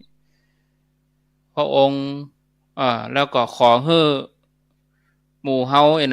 แต่ว่าตราตนเองก็ขอให้ข้าพเจ้ามีชัยชนะในชัยมงคลนี้ดุจพระจอมมุนีติชนะแก่หมู่มารทั้งหลายนะครับเขามาโมกขังเนี่ยเหมือนก็เขาจะเจริญอันนี้เป็นเจริญพุทธานุสติเหมือนกันเนาะ ครับ จะได้ถึงโมกขังคือได้ถึงธรรมของพระองค์เหมือนกันนะครับศาสตร์ทายายธรรมเขาเคยได้อุละวิมุตตายตนะหาเนาะ ครับ การศาสตร์ทายายธรรมก็เป็นหนึ่งในธรรมของคนทั้งหลายที่ปฏิบัติสามารถจะถึงธรรมของพระองค์ได้ศาสตร์ทายายมนต์บนเนี่ยกล่าวถึงพุทธคุณต่างๆที่พระองค์ชนะมารมานะครับแต่ที่ขอย้อนไปหน่อยเนาะ ครับ พระองค์คณะที่แสดงธรรมแก่พระกาพรหมเนี่ยพรหมทั้งหลายหมื่นโลกธาตุแสนโกฏจักรวาลอื่นก็มาตัวนะโดยฤทธิ์ของพรหมเนี่ย ครับ มีพรหมได้สำเร็จธรรมกับพระองค์ตัวนั้น 10,000 องค์มานะเดี๋ยวนี้ยังอยู่เปิ้นยังมาตายเด้อที่เป็นอรหันตา ครับ10,000 องค์ได้เป็นพรหมอนาคามีเลื่อนเข้าไปหันถึงชั้นสุทธาวาสก็หลายมันครับยังอยู่นะยังอยู่มันคนไหนไหว้พระพรหมถือว่าไหว้พระสังฆะก็ได้เพราะเปิ้นเป็นพระอริยเจ้าเป็นตัวอรหันตายังมีอยู่มันครับที่มาแล้วก็อานิสงส์ของการสวดมนต์เหมือนอย่างที่ท่านพระครูได้อู้เมื่อครั้งแรกปุ้นเนาะที่มาของบทชัยมงคลคาถานี่คือตามตำราของหลวงพ่อจรัญนะหลวงพ่อจรัญวัดอัมพวันสิงห์บุรีตำราเก่าแก่เมื่อตอนที่กรุงศรีอยุธยาเนี่ยสมัยนั้นเนาะเพิ่นไปปะในใบลานทองคำจารึกของสมเด็จพระวรรณรัตน์ครับวัดปากแก้วที่ท่านพระครูเปิ้นอู้แล้วอย่างเกี่ยวกับสมเด็จพระนเรศวรเกี่ยวกันจะได้ครับพระวรรณรัตน์ก็เป็นอาจารย์นี่ก็เป็นอาจารย์ประเด็นนี้คือวัดใหญ่ชมงคลน่ะเนาะอยุธยาพระนเรศวรลบชนะพม่ามาก็ลบชนะการเลยเนาะทั้งชนะทั้งการตอนหลังมายกทัพไปแถมล่อไปตายสวรรคตเนาะที่เมืองแห่งเมืองคลองเนี่ยครับแล้วก็สมเด็จพระเจ้ากรุงธนบุรีบ่เคยพบกันเพราะว่าได้ใจบทนี้ในการสวดพระชัยมงคลคาถาพระหุงมหากานี่นะฉะนั้นก็ให้ญาติโยมเขาถ้าว่างเว้นก็ขอเจริญพรได้สวดบทนี้เนาะถ้าสวดได้ก็ขอเจริญพรในหนังสือบางเล่มบอกว่าพระชัยวัดครับถือพระยอดขุนพลเนี่ยเปิ้นจะเอาไว้ใส่ในธงชัยเฉลิมพลของเวลาทหารเปิ้นเดินขบวนครับเฉลิมพระเกียรติให้ในหลวงนี่เนาะเดินขบวนเวลางานเฉลิมพระราชพิธีต่างๆครับที่เสาธงนะยอดบนน่ะยอดนั้นนะครับจะมีพระยอดธงเอาใส่ไว้หั่นเป็นพระชัยวัดนั่นครับแล้วเปิ้นครูบาอาจารย์โบราณเปิ้นจะจารึกหรือเขียนยันหรือใช้พาหุงเนี่ยสวดมานะคนบางคนสวดขังบางขังนี่แล้วแต่สมาธิเนอะไม่ใช่สวดแต่สักว่าสวดนะอยู่ที่สมาธิของตนแล้วแต่บารมีแล้วแต่ของเปิ้นจะมีขึ้นเพิ่มขึ้นนะครับตอนนี้เวลา 16:32 นาที4 โมงกับ32 นาทีญาติโยมกำลังรับฟังรายการสารธรรมยามแลงก่อนที่จะเปิดสาย ญาติโยมทั้งหลายได้โทรมาก็ขอเจริญพรได้ให้รายละเอียดงานที่จะเกิดขึ้นแถมบักกี้วันไปตั้งหน้าวันนี้วันที่12ก็เหลือเวลาแถม2วันที่เฮาท่านทั้งหลายจะได้ไปทำบุญหล่อเตียนที่วัดตุ่งโป่งตำบลเมืองปานอำเภอเมืองปานจังหวัดลำปางตอนนี้รถที่แจ้งเข้ามาที่ตมานี่ก็มีอยู่39กันเฉพาะเชียงใหม่ละปูนเชียงไฮ้นะส่วนลำปางนี่แจ้งที่ท่านสมชาติชาตปัญโยลำปางนี่เฉพาะรถตู้นี่25กันยังบ่รวมกับรถส่วนตัวเพราะว่ารถปิกอัพการถเก๋งอย่างนี้บ่รวมเตื้ออันนี้เฉพาะที่รถตู้ที่แจ้งเข้ามานี้ก็ขออนุญาตได้แจ้งที่ผู้นำบุญเนาะเพิ่นบอกว่ารถกี่กันเหตุกรรมของแม่แจ่มนี่7กันแม่ปานสันเกียงญาติโยมทางแม่แจ่มแล้วก็เมืองฝางบ้านห้วยงูในนี่2กันต้งปูแดงบ้านห้องดอยแดน2กันเวียงป่าเป้าแม่จิรพันธ์โมป้อเวียงป่าเป้า6กันแม่คือดอยสะเก็ด1กันแม่อุ้ยเป่งเสดสมบ้านห้วยโจจอมตอง1กันแล้วก็แม่บุญปันทิพยะศพเตี้ยจอมตองเพิ่มแถมกันเป็น2กันป่าจันเวียงป่าเป้า2กันเหล่ามนทาดอยหลอด2กันดงปัดซาง1กันป้อสมัยแม่พิมพาไม่เขียวบ้านดงปัดซางแล้วก็แม่เล่บ้านหนองรอง1กันปอบุญตันป่าไร่บ้าน3ยอด1กันแล้วก็มีพรหมมงคลตาล้อ1กันดอยหล่อสายมูลแม่กา1กันน้ำต้นแม่วาง1กันแม่ฟองแล้วก็โทรมาเพิ่มแ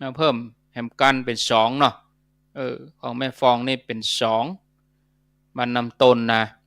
แม่ละวันต้นแหนหลวงก็แถมหลายๆคนรวมกัน1กันแม่นิดบ้านให้ดงแม่นิดกาวลีให้ดง1กันปากร้องน้ำดิบนี่นะแถม1กันแล้วก็แม่พรเวียงป่าเป้า2กันแม่เรวดีแพะปงบ้านห้องเหล่ายาวนี่นะ1กันครูยาวัดพระสิงห์1กันแล้วก็แม่จงดีเชื้อกันทา2กันห้วยสายตะลี่1กันอันนี้รวมเป็น39ตอนนี้นะ39ก็บวกของลำปางลำปางนี่25เนาะ25ก็เป็น64ตอนนี้มี64การเดินทางนี้ก็ต่างคนต่างไปเนอะญาติโยมจะไปเวลาใดก็ได้แต่ว่าให้เราไปถึงที่หั่นบ่เกิน10 โมงครึ่งมาเจ้านะไปถึงปุ๊บเราก็จะได้ถวายเพลพระหมู่ที่ไปถึงก่อนก็ไปรอเตียนก่อนพิธีจะเริ่มเวลาบ่ายโมงคือ13 นาฬิกาไผ่ติ่มได้ไปอยู่ที่บ้านก็ฟังการถ่ายทอดโดยสถานี FM 104.50 เปิ้นจะไปถ่ายทอดคือ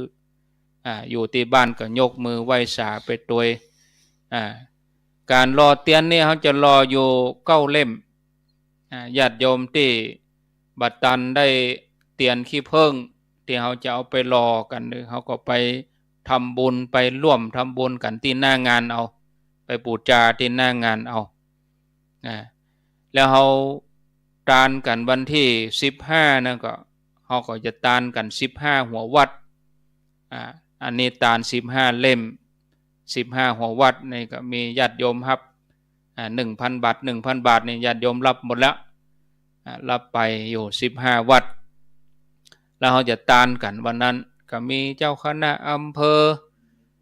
ครูบาอาจารย์ในเขตใกล้เคียงในตำบลนั้นๆเพิ่นจะมากันเนาะแล้วส่วน9 เล่มที่เขาจะรอนั้นเขาเอาไปตานเมืองฝาง 9 เล่มนี่เอาไปตานที่เมืองฝางตานวันที่13 สิงหาหลังเข้าพรรษาไป1 อาทิตย์ถ้าเอาไปตานก่อนเข้าพรรษานี่มันติดนั่นติดนี่ครูบาอาจารย์ภารกิจมันบ่พร้อมกันสะเตือเอาไปตั้งหน้าศรัทธามาตานตั้งหลังเนี่ยช่วงใกล้เข้าพรรษานี่ญาติโยมขาจรญาติโยมบางครั้งบางทีเปิ้นก็จะมาตานเตียนที่วัดครูบาอาจารย์แต่ละตนก็เลยกำหนดว่าเข้าพรรษาไปได้สักติดหนึ่งมันนิ่งแล้วญาติโยมก็สะดวกสบายโดยอย่างต่างๆก็บ่ติดขัดเอาตานกันในวันที่13 สิงหาเนาะอันนี้ก็แจ้งญาติโยมท่านพระครูมีอย่างเพิ่มเติมกว่าครับบ่มีครับต่อไปก็เชิญญาติโยมจะโทรเข้ามาแจ้งผลการรับฟังอุจจาสนทนาก็ขอเจริญปอนเนอะโทรเข้ามาหากันอุจจาสนทนาทำร่วมกันได้ที่หมายเลขโทรศัพท์0998366322อ้าวโทรเข้ามาอุจจาสนทนาแจ้งผลการรับฟังเพื่อกำลังใจอยู่ที่ไหนตั้งใดก็โทรมาหากันได้ของไฟหินนี่เปิ้นปิดไปเนอะเพราะว่าฝนตั้งในเวียงนี่ตกหนักเนี่ยเป็นฝนเป็นลมโอ้หน้านี้นี่เฮานึกบ่ถึงเนาะตามหลักนี่มันต้องเดือน7เนี่ยเดือน6เดือน7บุ่นหน้านี้น่ะฝนอีน่ะโอ้เป็นฝนเป็นลมเอาสายแรกเข้ามานี่เจริญพรพระเจ้าสเก็ตเด้อฟังอยู่โดยสเก็ตบ้านหยังโดยสเก็ตบ้านไม่คือแมวไพอ่ะต่อฟังด้วยสีได้ยินแล้วกะได้ยินอยู่เดี๋ยวนี้เปิดแล้วกันเนาะเจ้าแม่ไพโมทนาเนอเจ้าสาธุถึง2 ตน 2 องค์นะเจ้ามีสุขโดยสเก็ตเจริญพรไว้สักเจ้าแม่สีพันสักแก้วป่าไม้แดงโดยสเก็ตเจ้าฝังซื่นวัดใส่หินเจ้าป่าไม้แดงเจ้าป่าไม้แดงโดยสเก็ตแม่ปงแม่ปงนะคะได้รับแล้วเหรอฟังชัดเจนมีกำลังมืดตั้งเข้าอยู่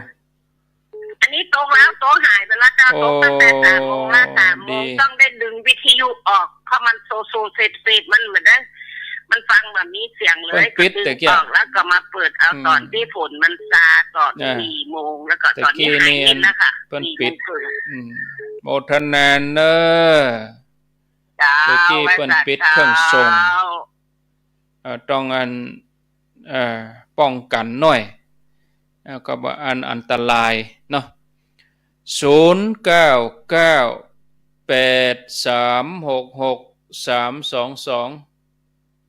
เจริญพรภาษาท่านพระครูครับป้อนนานแหละป้อนนานเนาะครับป้อนนานจันทร์ศรีสุวรรณปีนี้ไม่ได้ไปเนาะวันนั้นเนาะเกิดฮอดถึงมาก่อนเนาะผมก็ประจานถึง108 วันแล้วเนาะครบแล้วบ่ครบแล้ว108 วันแล้วไม่ถึง9โท12 ปี12 ปีได้ตาน108 วัดครับดีกะอยู่บ้านก็ฟังเอาเนอะวันงานนะป้อนนั้นถ่ายทอดเลยถ่ายทอดกะถ่ายทอดอยู่วันงานนั้นถ่ายทอดอยู่ช่องอย่างนู้นก็104เนี่ยกะมถึงบัดได้ยินบัดตันได้ยินของป้อนนั้นนี่มันถึงของป้อดมนี่เพิ่นรับบ่าย 3พุ่นนี่ได้บ่าย 3นี่เวลาจบไปแล้วกะโมทนาเนอครับป้อนนานจันบ้านน้ำต้นแม่วาง สายต่อไปเจริญพรเจ้าไหว้สาเจ้าท่านพระครูทั้งสองเจ้าจากเพื่อนเป่าเจ้าแม่ชีกะเจ้าแม่แล้วเจ้าแม่ชีเจ้ากันทันนีเจ้าว่าได้ไปรวมเนอะเจ้าตีจุงโปงนะเจ้าปีนี้ไปไหนอ่ะจะเตรียมตัวไปอินเดียเจ้าโอ้ก็จะได้ไปเมืองแขกรู้นี่เจ้าไปจะไปวันที่18เตรียมตัวเตรียมใจเจ้าจะไปเข้าพรรษาที่อินเดียเจ้าเข้าพรรษาพุ่นเลยปัดโธดีกะอนุโมทนาเนอะเจ้าสาธุเจ้าไปหลายอยู่ก็ไปรวมเจ้าไปอินเดียหลายก็เจ้าแม่ชีสาธุเจ้าไปอินเดียหลายก็แม่ชีไปถึง2คนตึง2ตรงแม่ที่ใหญ่เจ้าแม่ที่2ตัวเนี่ยเจ้าสำนักปฏิบัติกะเจ้าแม่และเจ้าเอาอันที่อยู่สำนักปฏิบัติของหลวงปู่เจ้าแม่ที่ใหญ่นะเจ้าจะไปด้วยกันเจ้าเอาอันเม็ดหญ้าจิหยอบไปด้วยเด้อแอม3 ปีไปพอผลงานเนี่ยแต่เด้อเจ้าโมทนาให้มีเนาะหญ้าจิหยอบหลวงอ่ะมายาลาบยักษ์แอม3 ปีไปตัวพอประเต็มบ้านเต็มเมืองพุ่นน่ะไปเอาไปแต่เด้อมันโธ่เอาอยู่กับบ้านเฮาบ่ละเจริญพรนมัสการเจ้าจากหลังการแม่สาวอำเภอแม่อายเจ้ามีปัญหาใครถามน้อยเจ้าเชิญเลย ค่อยถามว่าเข้าพระเจ้าเฮาที่ใส่มาเจ้าน้อยพระถึงวันนี่นะถ้าวันใดบ่มีข้าวสารนี่นะเนาะบ่มีเข้ามาอีนะมันเป็นข้าวเย็นน้ำอีนะเฮาจะเอาใส่มันดีกว่าเจ้าไอ้คลิกมาหลายปีแล้วเจ้าข้าวเย็นเอาข้าวเย็นมาอุ่นอยู่นี่เนาะเจ้าก็ข้าวเย็นยังอุ่นเนาะเจ้าก็มันเป็นข้าวเย็นแล้วก็ข้าวเย็นยังอุ่นน่ะอีหมะเดี๋ยวรอฟังเด้อว่ามันดีเจ้าธนาพ่องก็เปิ้นก็อันเบาใส่บาตรมันเป็นข้าวเย็นท่านเฮ้ยแสดงว่าเปิ้นอันเคารพเหมือนกันเนาะข้าวเย็นบ่ยำเอาใส่บาตรเอาอย่างดีนะตานข้าวใหม่ก่อนคนเมืองเฮานี่จิตใจเปิ้นดีเอามีเข้ามาแถมแฮมสัก 2-3 สายเพราะประเด็นนี้ครั้งแถม15 นาที0998366322เจริญพรกราบนมัสการพระอาจารย์เจ้าค่ะจากที่ไหน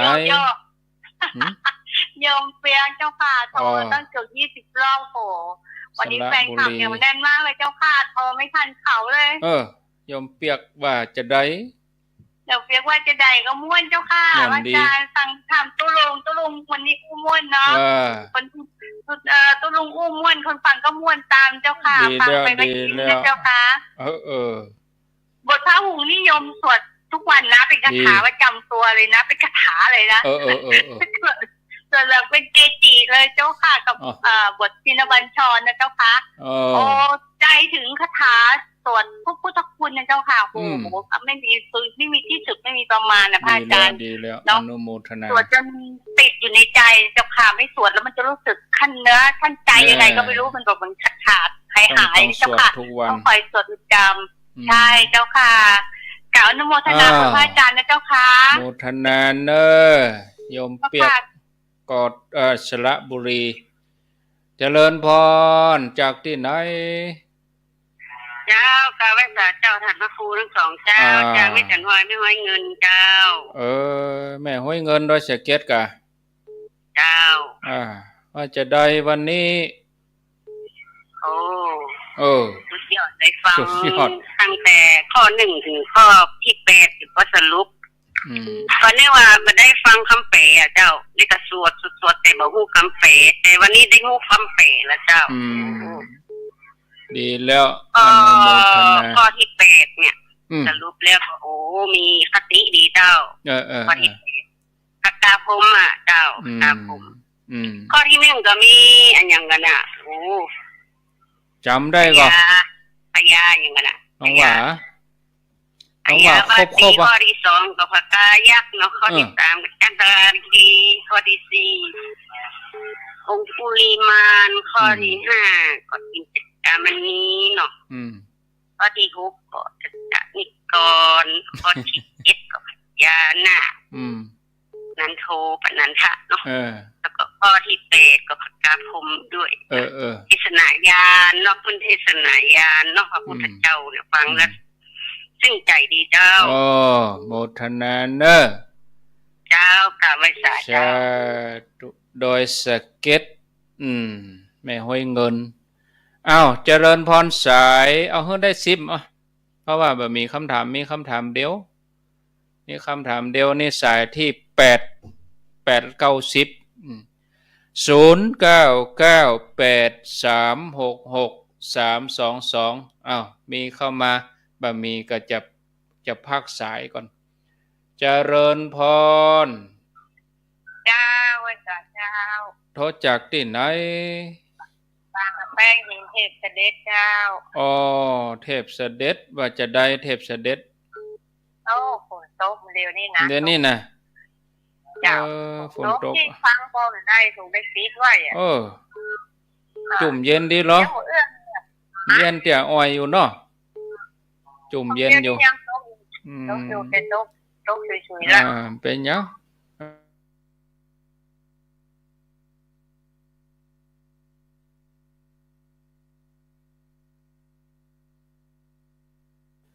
เจริญพรเข้ามาเลยM2 สายสุดท้ายจับเวลา998366322สายที่9แล้วก็สายที่10อ้าวสายที่9ลองสุดท้ายจากที่ไหนเจริญพรจากเมืองงาวลำปางอำเภองาวโอ้ฟังสถานีไหนนี่อำเภองาวนี่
เรื่องพระเวสสันดรนะ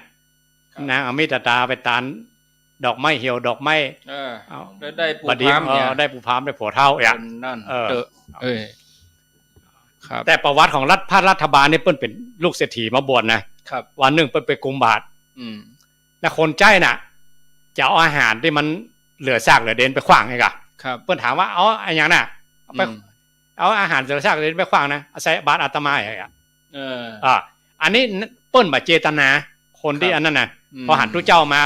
บ่ได้อย่าตั้งเจตนาอย่างตานะแต่อันคนใจของเปิ้นมาก่อนเปิ้นตักเนาะอันนี้เจ้านายเฮาที่เปิ้นมาบวชแล้วเนี่ยอย่างอ่ะก็นางก็เลยเอาของเก่าที่เอาไปขว้างเขาเนาะเปิ้นบ่รังเกียจขนาดนั้นนะตกละหันตาเนาะหรือยังพระมหากัสสปะไปกุมบาตรทุกขตะคนหนึ่งไม่ใช่ทุกขตะไม่เป็นคนขี้ตูดครับมือมันเน่ามืออย่างนะอันย้อนเข้าตรงปากมือที่มันเน่าๆเนี่ยหล่อนแล้วก็ลงในบาตรพระมหากัสสปะหล่อนลงเลยเปิ้นไปถึงในวัดเปิ้นก็กีบมือเน่าๆออกฟังสมัยนี้มาได้เนอะติดเชื้อแต่ตัวละหันตาเปิ้นเป็นอย่างเนาะเปิ้นก็บ่รังเกียจกับตู้เจ้าเปิ้นบ่รังเกียจอันนี้เรื่องของการใส่บาตรครูบาอาจารย์เนาะแต่การบูชาพระพุทธเจ้าเนี่ยเฮาควรอย่าเอาของที่ดีๆงามๆของที่เป็นประเสริฐของที่เลิศมีข้าวกับเปลี่ยนผลไม้เนาะน้ำดื่มน้ำใสสะอาดครับเป็นเครื่องสักการะบูชาดอกครับพุทธบูชามหาเตชะวันโตคนไหนบูชาพุทธเจ้าจะมีฤทธิ์มีเดชมีอำนาจนักธรรมบูชามหาปัญโยจะมีสติปัญญาหลวงหลายสังฆบูชามหาโภควโหบูชาพระสงฆ์เจ้ามีพกทรัพย์มากมายอาทิบูชาเบื้องต้นเนี่ยอาทิแปลว่าเบื้องต้นมาลาอัคคีฮะคำว่ามาลาครับคือดอกไม้อัคคีคือไฟยังทูบยังเทียนอย่างไงครับบูชาดอกไม้ทูบเทียนก็ได้เอาบูชาหรอแล้วใส่เข้าบาตรเอาเทียบว่าเหมือนกับอย่างพม่าที่เมืองบันนาเลเป็นล่างหน้าพุทธเจ้าแปลงฟันล่างหน้าครับเทียบว่าเหมือนพระองค์มีชีวิตอยู่ไปล่างหน้าพระองค์จริงๆพุทธรูปก็เป็นวัตถุหรอกเป็นพุทธปฏิมากรองค์เทียบไม่ใช่ว่าอย่างพุทธเจ้าแต่ทำไมเพิ่นถึงล่างหน้าแปลงฟันครับเทียบสื่อไปถึงพระพุทธองค์พวกนี้กันอันนี้เขาอยากให้พระองค์ยังมีชีวิตอยู่เขาอยากถวายของกินให้เพิ่นบูชาคุณเนาะบูชาคุณครับเพราะนั้นถ้าเขาเป็นของที่มันเป็นซากเป็นเด่นก็บ่ควรจะเอามาบ่ควรบูชาครับเอาของที่ดีของดีของใหม่ครับหมดเวลาครับนิมนต์ครับท่านพระครูได้ล่ำลาศรัทธาญาติโยมครับนิมนต์ครับขออนุโมทนาเนาะได้ฟังพระคาถาพระหงส์ที่ครูบาอาจารย์ได้รจนาถึงพุทธานุสติพุทธานุภาพที่พระองค์ชนะมารต่างๆเทียบว่าเหมือนพวกเราทั้งหลายเจออุปสรรคอันใดพอดีได้เจริญพุทธานุสติได้ระลึกถึงคุณของพระพุทธเจ้าแป้หมดปมาโนพุทโธคุณของพระพุทธเจ้านับบ่ได้ประมาณบ่ได้ปมาโนธัมโมคุณของพระธรรมเจ้านับบ่ได้ประมาณบ่ได้ปมาโนสังโฆคุณของพระสงฆ์เจ้านับบ่ได้ประมาณบ่ได้อ้างว่าคุณพระรัตนตรัยอันมีคุณนับบ่ได้ประมาณบ่ได้เหล่านี้อุปสรรคอันใดในชีวิตของเราที่ผ่านเข้ามาจะชนะหมดในบทติอานิสงส์ของการเจริญพระปริตรหรืออานิสงส์สวดมนต์หน้า79บททรงเทวดาว่าคำว่าทุกขปัตตาจันติทุกขาเวลามีทุกข์อันใดก็ดีด้วยอำนาจพระปริตรหรืออำนาจมนต์ครูบาอาจารย์ที่ได้รจนาอ้างเอาพระสูตรมาเพื่อพวกเราทั้งหลายได้ท่องได้เจริญทุกข์นั่นก็ดับไปหมดไปเสี่ยงไปหายไปพยาปัตตาจันติพยามีเพศมีภัยอย่างมาต้องมาจนเพศภัยนั่นก็ดับไปหมดไปเสี่ยงไปหายไปโศกปัตตาจันติโศกามีความโศกเศร้าเสียใจบักสบายกายบักสบายใจนั่นดีความโศกเศร้าเสียใจก็นั่นก็ดับไปหมดไปเสี่ยงไปหายไปทุกข์ก็ดีภัยก็ดีความโศกเศร้าเสียใจก็ดับไปหมดไปเสี่ยงไปหายไปด้วยอำนาจพระปริตรหรือด้วยอำนาจสวดมนต์ถ้าคนไหนได้สวดมนต์ละเทวดาทั้งหลายท่านจะอนุโมทนาเป็นบทเวลาครูบาอาจารย์เวลาสวดมนต์จะใจบทนี้เป็นบททรงเทวดาทั้งหลายเวลาสวดมนต์เพื่อจะมาขออนุโมทนาบุญของคณะสัตยาทั้งหลายเด้อ ที่ได้ฟังพระคาถาพระโหรอ้างเอาคัมภีร์หลายตีมาบอกมากล่าวคณะสัตยาทั้งหลายขออนุโมทนาบุญกรรมบุญจูบุญรักษาเด้อ